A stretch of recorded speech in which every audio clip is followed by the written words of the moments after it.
হারাম টাকা থেকে কেউ কিছু দান করলে কি তা নেওয়া যাবে? আপনি যদি জানেন যে সুস্পষ্ট হারাম টাকা থেকে দিচ্ছে, তাহলে সেটা আপনার জন্য না নেওয়াই উচিত। যদিও অনেক ওলামায়ে কেরাম, সৌদি আরবের ইবনে উসাইমিন রাহিমাহুল্লাহ এবং শেখ মোহাম্মদ সাল্লাহ আল মুনাজ্জিদ হাফিজাহুল্লাহ সহ অনেক ওলামায়ে কেরাম বলেছেন হারাম দুই প্রকার, একটা হারাম লিআইনিহি, একটা লিগাইরিহি। লিআইনি মানে হলো কোনো জিনিসটা মূলগতভাবে হারাম, যেমন শুকরের গোশত, অথবা আপনি একটা জিনিস চুরি করে আনছেন কারোর কাছ থেকে, সরাসরি এটা মূলগতভাবে হারাম আপনার জন্য। এগুলোকে আপনার একজন অন্যজনকে দিলে সেটা আপনি যদি জানেন আপনি নেবেন না। আর যদি হারাম লিগাইরিহি হয়, অর্থাৎ মূল জিনিসটা হারাম না কিন্তু উপার্জনের পদ্ধতির কারণে, ভিন্ন কারণে এটা হারাম হয়ে গেছে, কথার কথা কেউ সুদি কারবার করে উপার্জন করেছে অথবা ঘুষের মাধ্যমে উপার্জন করেছে, তাহলে এটাকে হারাম লিগাইরিহি বলা হয়। হারাম লিগাইরিহি যদি হয় তাহলে সে হারাম লিগাইরিহিটা, এই ইবনে উসাইমিন রাহিমাহুল্লাহ সহ অনেকেই বলেছেন যে এটা কেউ কাউকে হাদিয়া দিলে নেওয়া যায়, কিন্তু তারাও বলেন এটা তাকওয়ার খেলাফ, না নেওয়াই উচিত। আমরা বলবো নেবেন না যদি হারাম আপনি জানতে পারেন, আর যদি হালাল হারাম মিশ্র থাকে তাহলে নিতে পারেন ইনশাআল্লাহ বিইذنিল্লাহ। এরপরের প্রশ্নে চলে যাচ্ছি। মোহাম্মদ ওমর ফারুক প্রশ্ন করেছেন, ছেলেরা যদি জামাতে ফরজ নামাজ আদায় না করে তাহলে নামাজ হবে কি? নামাজ হয়ে যাবে। একটা হাদিস এক্ষেত্রে আছে, লা সালাতা লিজারিল মসজিদ ইল্লা ফিল মসজিদে, যে ব্যক্তি মসজিদের প্রতিবেশী তার সালাত মসজিদে ছাড়া হবে না। এই হাদিসটির সনদ বিশুদ্ধভাবে প্রমাণিত নয়, হাদিসের সনদের ভিতরে দুর্বলতা রয়েছে, আর সেই কারণে এই হাদিসের সনদের দিকে তাকায় আমরা তার সালাত হবে না সেটা বলবো না। তবে মুসলিমের অবশ্যই জামাতের সাথে সালাত আদায় করা উচিত। নবী সাল্লাল্লাহু আলাইহি ওয়াসাল্লাম যারা বাসায় সালাত পড়ে বা মসজিদে জামাতে শামিল হয় না তাদের ঘর বাড়ি জ্বালিয়ে দিতে চেয়েছেন। এটা বোঝা যায় এখান থেকে যে জামাতে সালাত আদায় করা ওয়াজিব, বিনা ওজরে এটা তরক করা হারাম এবং গুনাহের কাজ। বাপ্পি রহমান আপনি জানতে চেয়েছেন, গোসলের আগে প্রস্রাব করে পানি বা টিস্যু ব্যবহার করা কি জরুরি? ভাই বাপ্পি, গোসলের আগে পেশাব করার পর আপনি পানি ব্যবহার করলে যথেষ্ট হয়ে যাবে। আর যদি পানি এবং টিস্যু দুইটাই ব্যবহার করেন সেটা ভালো। আল্লাহ সুবহানাহু ওয়া তাআলা কোরআনে কারিমে আহলে কুবার প্রশংসায় আয়াত নাজিল করেছেন, ফিহি রিজালুন ইউহিব্বুনা আন ইয়াতাতাহহারু। সেখানে কিছু লোক আছে যারা খুব ভালো করে পবিত্রতা অর্জন করতে পছন্দ করেন। এখানে ভালো করে পবিত্রতা অর্জনের মিনিং কি, অর্থ কি, এ সম্পর্কে বেশি রকম মুফাসসিররা যদিও বলেছেন একটা, কিন্তু অনেক মুফাসসিররা ভিন্ন কিছুও বলেছেন। আর সেটা হলো যারা তাদের ওয়াশরুম ব্যবহার করার পর পানি এবং কুলুহ দুইটাই ব্যবহার করেন, তাদের সম্পর্কে বলা হয়েছে। যাই হোক, এর বাইরে একটা হাদিস দ্বারা সুস্পষ্টভাবে প্রমাণও হয় যে দুইটাই ব্যবহার করা যাবে, বিশেষ করে পেশাবের ক্ষেত্রেও। অতএব দুইটা যদি ব্যবহার করেন সেটা আরও ভালো, অসুবিধা নেই, সুন্নাহ দ্বারা প্রমাণিত, এটাকে বেদাত বলার কোনো কারণ নেই। এমনি নয়ন জানতে চেয়েছেন, আমার বাড়ি অমুসলিমদের কাছে কিভাবে ভাড়া দিতে পারবো? বসবাসের জন্য ভাড়া দিতে পারেন, কোনো অসুবিধা নেই। এতে কিছুটা সহায়তা হচ্ছে, কিন্তু এতটুকু সহায়তা অসুবিধা নেই। তাদের অন্যায় কাজে সহায়তা পরোক্ষভাবে হচ্ছে, প্রত্যক্ষভাবে হচ্ছে না, বিধাটা জায়েজ আছে ইনশাআল্লাহ। মুসলিমদের কাছে ভাড়া দেওয়া, তাদের সাথে কোনো লেনদেন করা ইসলামী শরীয়তের দৃষ্টিকোণ থেকে নিষিদ্ধ নয়। এরপরে প্রশ্ন দেখতে পাচ্ছি বোরহান বিন হামিদ, আপনি জানতে চেয়েছেন শহীদ মিনার স্মৃতিসৌধ নির্মাণ করার শরীয়ী বিধান কি? ভাই বোরহান, শহীদ মিনার স্মৃতিসৌধ এগুলো নির্মাণ করে সেগুলোতে বিভিন্ন মনীষীদের, বিভিন্ন জাতীয় পর্যায়ে যারা অবদান রেখেছেন, জীবন বাজি রেখেছেন, তাদের প্রতি শ্রদ্ধা ভালোবাসা জ্ঞাপন করার জন্য এগুলোকে নির্মাণ করা ইসলামী শরিয়াত দৃষ্টিকোণ থেকে প্রশংসনীয় কোনো কাজ নয়। এই সমস্ত স্মৃতিসৌধ এগুলো প্রাথমিকভাবে মানুষ সেখানে ফুল দেয়, এই ফুল দেওয়াটা একরকম অনর্থক কাজ। এটা সরাসরি শিরক না হলেও শিরকের সাথে সাদৃশ্যপূর্ণ। এরপরে আস্তে আস্তে একটা সময় এটা পূজার মতো পরিবেশে চলে যেতে পারে, যেটা ইসলামী শরীয়তের দৃষ্টিকোণ থেকে নিষিদ্ধ। যে সমস্ত ব্যক্তিরা জাতীয় পর্যায়ে কোনো উপকার আমাদের করেছেন, জীবন বাজি রেখেছেন, তাদের জন্য আমাদের বিভিন্ন উপায়ে তাদেরকে আমরা শ্রদ্ধা জানাতে পারি, তাদের প্রতি আমাদের ভালোবাসা জ্ঞাপন করতে পারি, কিন্তু তাই বলে এই ধরনের কোনো পদ্ধতি অবলম্বন করা অনুচিত ইসলামী শরিয়াত দৃষ্টিকোণ থেকে।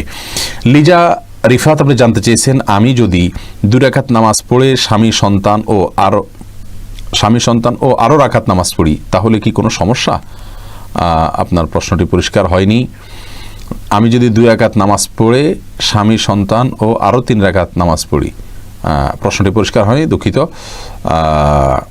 এরপরে প্রশ্ন দেখতে পাচ্ছি নুসরাত আহমেদ বন্যা, আপনি জানতে চেয়েছেন বাচ্চার আকিকা দেওয়া হয়নি, তৌফিক ছিল না, এখন বয়স 14 মাস, এখন কি দেওয়া যাবে? যাবে। বন নুসরাত আকিকা পরবর্তীতেও দেওয়া যায়। অনেক সালাফ বলেছেন আমাদের আকিকা বা আমার দিয়েছেন কিনা জানি না, যদি আমরা জানতাম যে ওনারা দেন নাই তাহলে সেক্ষেত্রে আমরা নিজেদের আকিকা দিতাম। বয়স্ক হওয়ার পর আকিকা দেওয়া যায়, যদিও আকিকার সুন্নাহ সময় হলো 7ম অথবা 14তম বা 21তম দিন, কিন্তু পরবর্তী দিলেও আকিকা আদায় হয়ে যাবে ইনশাআল্লাহু বিইذنিল্লাহ। বোন সুলতানা শাবিহা, আপনি জানতে চেয়েছেন মহামারীতে মারা গেলে কি শহীদের মর্যাদা সম্মান পাবে? করোনা কি মহামারীতে পড়ে? জীবন সাবিহা সুলতানা, করোনা এখন একটা মহামারীর পর্যায়ে চলে গেছে, অতএব মহামারীতে আক্রান্ত হয়ে মারা গেলে শাহাদাতের মর্যাদা পাওয়া যাবে ইনশাআল্লাহ বিইذনিল্লাহ। যদিও এক্ষেত্রে স্পষ্টভাবে হাদিসের যে ভাষ্য যাদেরকে শহীদ বলা হয়েছে তাদের ভিতরে মাবতুন বলা হয়েছে পেটের পীড়ায় আক্রান্ত হয়ে মারা যাওয়া অথবা প্লেগ রোগে আক্রান্ত হয়ে মারা যাওয়া, উদ্দেশ্য মহামারীতে আক্রান্ত হয়ে মারা যাওয়া। অতএব মহামারীতে যদি আক্রান্ত হয়ে মারা যায় এবং লোকটা যদি মুসলিম থাকেন, ঈমান নিয়ে শিরক মুক্তভাবে মৃত্যুবরণ করেন, আশা করা যেতে পারে তিনি শাহাদাতের মর্যাদা পাবেন ইনশাআল্লাহ বিইذনিল্লাহ। শেখ জাহিদ নূর সৌরভ আপনি জানতে চেয়েছেন প্রেম হারাম, এটি আমি জানতাম না। আপনাদের হাদিস শুনে আমি জানতে পারলাম বিয়ের আগে প্রেম হারাম। আমি আমার চাচাতো বোনকে প্রেম করে পালিয়ে বিয়ে করি, আমার বিয়ে কি কবুল হয়েছে? এবং এখনও আমার শ্বশুর বাড়ি থেকে আমার বিয়ে মেনে নেয়নি। তারা বিভিন্ন কৌশল করে আমাকে এবং আমার স্ত্রীকে জেলে পাঠায় এবং আমার স্ত্রীকে হুমকি দেয় আমাকে না ছাড়লে তারা আমাকে আজীবন জেলে খাটাবে।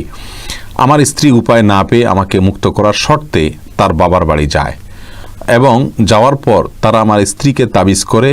এখন আমার স্ত্রীর সঙ্গে আমার যোগাযোগ বন্ধ। এখন আমার ইসলামিক দৃষ্টিকোণ থেকে কি করার আছে?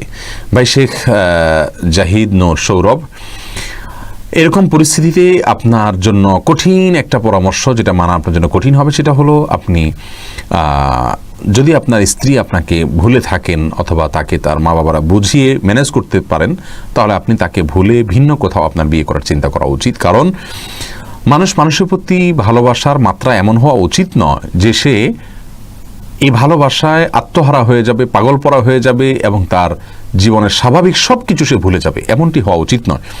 এই জন্য ভাই আমার, আমি আপনাকে উপদেশ দিব, যদি সম্ভব হয় তাকে ভুলে যান। যে জীবন গেছে, ভুল হয়েছে, তার জন্য আল্লাহর কাছে ইস্তেগফার করুন, ক্ষমা চান এবং নতুন করে জীবন শুরু করুন। আর যদি তিনি আপনাকে না ভুলে থাকেন, তাহলে মনে রাখবেন মেয়েদের জন্য অভিভাবকের অনুমতি নিয়ে বিয়ে করা উচিত। যদিও বিষয়টি ওলামা একরামের মতো পার্থক্যপূর্ণ। আপনারা যদি ফিকহে হানাফিকে ফলো করে থাকেন তাহলে সেক্ষেত্রে আপনাদের বিয়ে হয়নি আমি সেটা বলবো না, বরং বিয়ে হয়ে গেছে বলবো। বাট এখন যদি কোনোভাবে আপনি তাকে না পান, তার জন্য নিজে কষ্ট করা, আজীবন অবিবাহিত থাকা এবং নিজেকে কষ্টের মধ্যে রাখা, এটা অনুচিত হবে, ভুল হবে। আল্লাহ তাআলা আপনাকে ধৈর্য ধারণ করার তৌফিক দান করুন, উত্তম বিকল্প আপনার জন্য নসিব করুন। এমনি রায়হান, আপনি জানতে চেয়েছেন নবী রাসূলের কোনো ভুল নেই, এটা কি সত্য? ভাই রায়হান, আম্বিয়া এবং রসুল আলাইহিমুস সালাতু ওয়াস সালাম তাদের কোনো ভুল হলে আল্লাহ সুবহানাহু ওয়া তাআলা সঙ্গে সঙ্গে সংশোধনী দিয়ে পাঠান ফেরেশতাদেরকে, জন্য তারা কোনো ভুলের উপরে প্রতিষ্ঠিত থাকতে পারে না। সে অর্থে তাদের ভুল নেই। মানুষ হিসাবে তাদের মানবীয় ভুল যেগুলোকে আমরা বলি, এরকম ভুল হতে পারে তাদের দ্বারা, এটা অস্বাভাবিক নয়, কিন্তু তারা পাপ থেকে মুক্ত। আল্লাহ সুবহানাহু ওয়া তাআলা তাদের দ্বারা কোনো পাপের কাজ করাননি এবং তারা নবী হওয়ার নবুয়ত প্রাপ্তির পর থেকে তার শেষ পর্যন্ত, এমনকি আগেও তাদের চরিত্রে কোনো কালিমা বা আপনার কোনো পাপ লাগেনি। এবং এ বিষয়ে আপনার আহলুস সুন্নাহ ওয়াল জামাআত একমত যে আল আম্বিয়া মাসুমুন, আম্বিয়া আলাইহিমুস সালাতু ওয়াস সালাম তারা নিষ্পাপ ছিলেন। অতএব পাপের জায়গায় গুনাহ এবং অন্যায় করা, এই জায়গা থেকে যদি আমরা দেখি, তারা নবী আম্বিয়া এবং রাসূল আলাইহিস সালাতু ওয়াস সালাম তারা এখান থেকে পবিত্র। আল্লাহ তাআলা তাদেরকে পবিত্র রেখেছেন। মাসুম বলতে তাদেরকে আল্লাহ তাআলা নিরাপদে রেখেছেন, নিজেই আল্লাহ হেফাজতে রেখেছেন। জি।